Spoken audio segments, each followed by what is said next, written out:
Welcome back, race fans, to the tunnel turn, where things can get hairy. That's the way we like them. All the time. I'm Phil.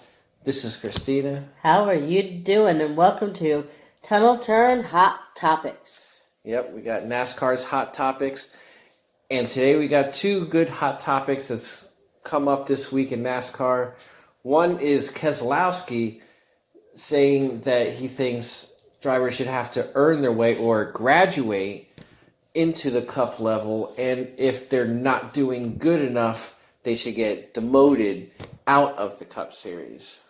I mean, I like the idea of it. When you first hear it, when you first said it to me, it sounded like a really cool idea. But then when you go through it and you think about, well, who decides how you get demoted? And how do they get there? Right. What exactly criteria would you use to graduate or demote somebody? I mean, yeah, you could say, well, Quentin Hoff, that was just dumb what he did. He was on the outside, he had cars underneath him, and then all of a sudden he says, okay, I'm going to go down to pit road now. Okay, but for how many years have people been watching this, and how many years have they've been having rookies, and we always go, oh, look at that dumb thing he did. That's just a rookie mistake. Right. That's why it's called rookie mistake. Guys make mistakes. We really been seeing him make a lot of really bad moves this year? I mean, he's been invisible this year, but... Yeah, this is the first time you actually have seen him.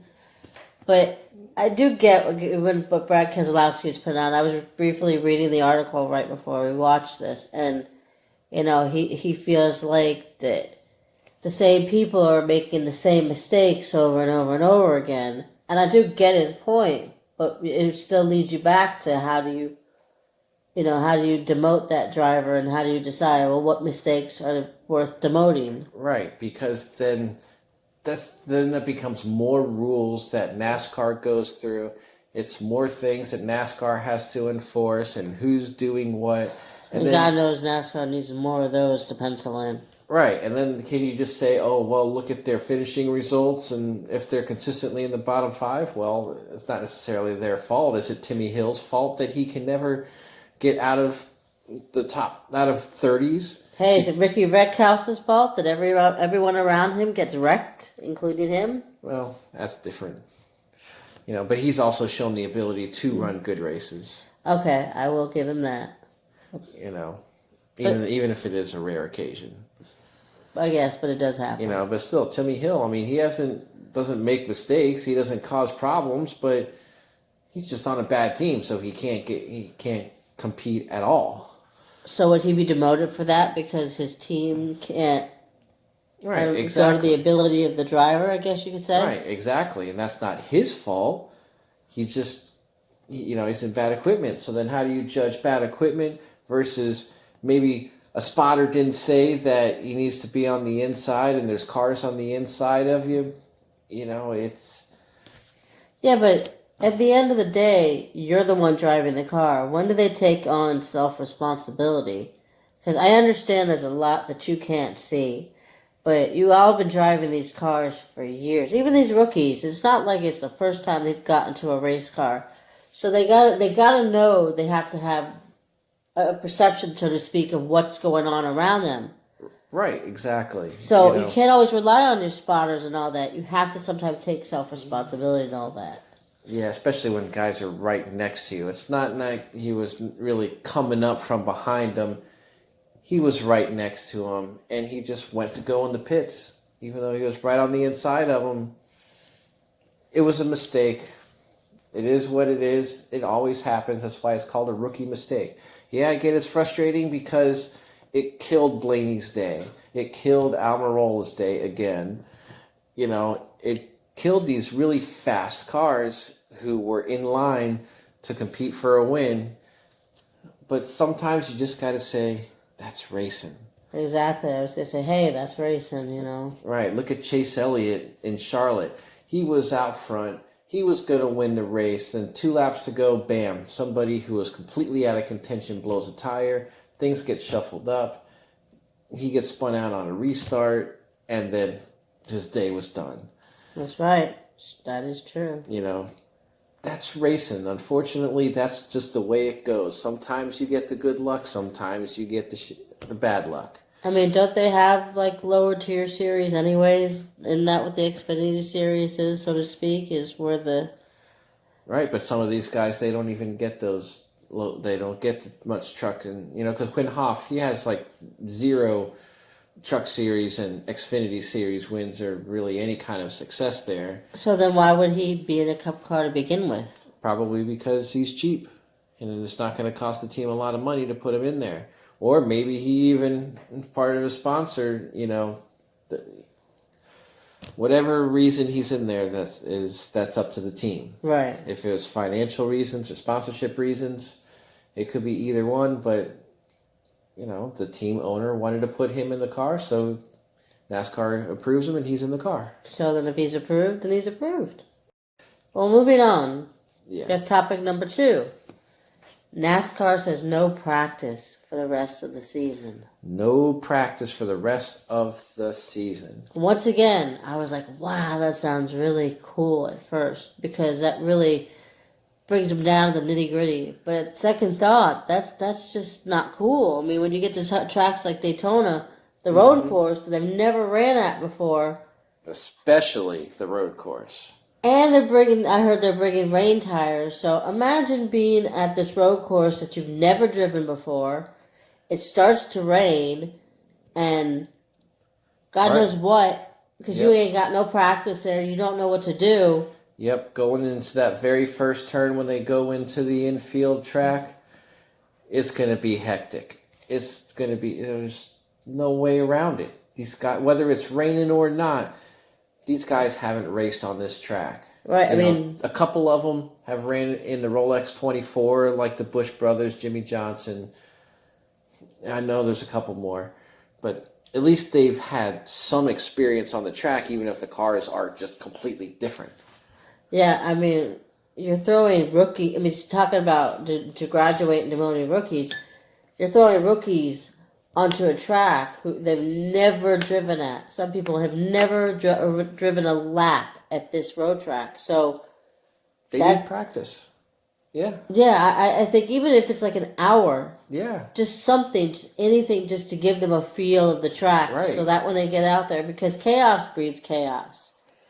And I feel like if you're going to put them in this situation, throw these guys a bone or something, because it's... And when the Xfinity Series ran on the Indianapolis road course, they got some practice time. Well, then I think if they've already set the precedent of giving practice, then I know it's before this, they should really think about... I think it'd be very responsible of NASCAR to look out for its drivers and give them some practice at this track. They should just get at least one practice session. That way they get some time and some kind of a feel for the track. They can even make it where they can't make any changes if they want to do that because they're worried about having more crew members there. But I think what they're worried about is they have to have backup cars, which automatically requires more people because if you got to set up a backup car, you're going to need those extra crew members. Well, why not continue to use the same car? What if they crash? Yeah, I didn't think about that. If they're going to do practice sessions, they have to have backup cars on hand. That's why they quit doing practice sessions, so the teams don't bring backup cars. They don't bring as many people to set up the cars. The cars come set up, and they just go and race. Wow, I didn't think about that. Yeah, that's true. That's why they're having so much trouble adjusting them during the races, because they're just... Well, the crew members that attend to the car during the race are there. But for the most part, they're adjusted on the fly. You're right, because a lot of the engineers that come along and there's other extra crew members that work on the car in the garage to change shocks or springs or make adjustments aren't needed. So that way they have fewer people there at the track. Wow. So NASCAR's kind of suffering in a way too, so to speak. And it's bleeding into the teams. So let's punish them more by having no practice. I understand why they're not doing it. I get it. I get the COVID-19 thing. I get the crazy season. But throw the rule book out the window for one race because nobody's raced there. Just give them a little bit of practice for that race. If any race. And then also, with the draw, since there's no practice, they do draws for qualifying and whatnot. Things like that, it averages itself out over the course of the 22 races up to the playoffs. But when the playoffs start and you only got 3 races per round to make it to the next round, qualifying could make, it makes a big deal, the qualifying position that you're in. Especially since they're doing 1st through 12th gets the random draw. Well, what if in the playoffs you're the 13th to 16th driver? Well, you could potentially be starting back in the 20s just on a random draw. And those are the guys that need the points the most. Doesn't that also give to pit selection too? Because you obviously want a good pit stall when that's pit selection, I think it goes to the previous winner. They go to the previous race. And the winner gets to choose. And then so on and so far back? Right. Okay. So at least there's something earned there. But the starting position, especially in the first stage, if you're starting 20th and you need to get into the top 10 to get stage points because you need every single point that you can get, you're starting from the back. Just you're starting from the hole just because of a draw. Right. So you're just digging out from the first lap to the end. Right. And then there's only. You only got 3 races, so what if you get a couple bad draws or 3 bad draws? Then, you're not looking too hot. And that's the way the cookie crumbles. Because at least, unfortunately, as much as it's not the greatest way to put it, everybody's in the same boat. Yeah, everybody's in the same boat. So there's some people that are going to get lucky, some people that are going to get unlucky, and it's just going to be a random draw. At least with qualifying, it's earned. And then the championship race. Imagine that in the championship race. I mean, the top 4 will be a part of in the 12, but these guys should get a chance to practice. Well, definitely make the rest of the NASCAR season interesting. I wonder if they did it for ratings or. No, they did it for COVID because they don't want so many people in the garage area. They want minimum people in the garage areas. I get it, but you know what? It is what it is. It's a crazy, hectic world, but I think for the playoffs and Daytona road course, an exception should be made. They need to find some way to get these guys even an hour of practice. Yeah, just something, anything. Qualifying session, even if it's the old-fashioned way, 1 car on the track at a time. Yeah, why couldn't they do that? Because that's the same car, isn't it? Or is that still a backup car? No, I mean, they could potentially crash it, but when you're the only car on the track... Yeah, come on. Right, because it would happen occasionally, but very rarely somebody loses their primary car in qualifying. Right. They got to do something because this really stinks. It's because it's a lot of game of chance. Yeah, it really is. I think they should really reconsider it, but I'm not NASCAR. Nope. I'm just a little baby.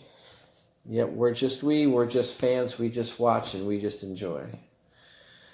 But how do you feel about this stuff? If you agree with NASCAR, let us know in the comments below. If you think there should be a graduate program to be in NASCAR, or because NASCAR is the end-all, be-all, at least for the Cup Series guys, I guess you could say. Yeah. But how do you feel about it? Like, subscribe, share, tag a friend. Mm-hmm. Comment below. Let us know if you agree, you disagree.